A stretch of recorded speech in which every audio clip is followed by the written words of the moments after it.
Vuoi assaggiare una birra dove al suo interno scopri la specialità tipica friulana?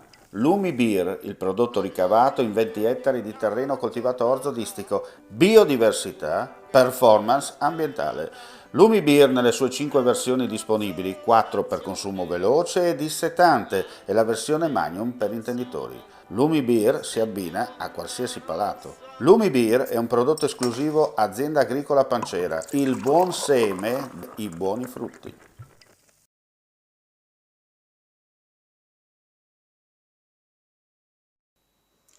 Importante tavolo tra Comune di Monfalcone, Regione, Autorità di Sistema Portuale, Consorzio di Sviluppo Economico della Venezia Giulia per definire i lavori da avviare con i 4 milioni di euro stanziati dalla Regione Friuli Venezia Giulia.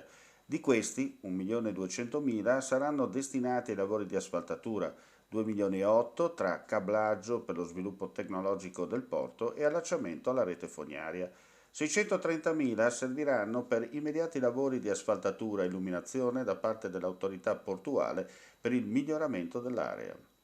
Il tavolo, convocato nel rispetto dell'intesa, è stato utile per mantenere alta l'attenzione su una risorsa strategica del Monfalconese, che da anni attende la svolta e che non può attendere oltre.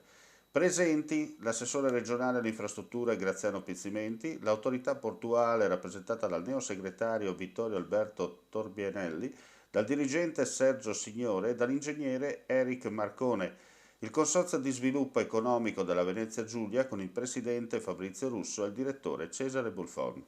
Il sindaco di Monfalcone, Anna Maria Cesita, ha chiesto che lo stato dell'arte della variante localizzata, ricevendo rassicurazioni, è terminata infatti la fase di istruttoria al Consiglio Superiore dei Lavori Pubblici e l'autorità di sistema ha confermato che entro giugno il Consiglio dovrebbe esprimere parere favorevole ed entro l'anno sicuramente il piano regolatore del porto di Monfalcone potrebbe essere finalmente una realtà.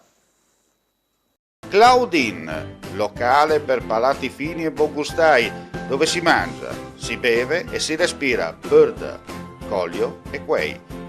Sono Claudia Zano e vi aspetto con le mie specialità. Cosa aspettate? Claudine, food, wine, music e sei in pole position.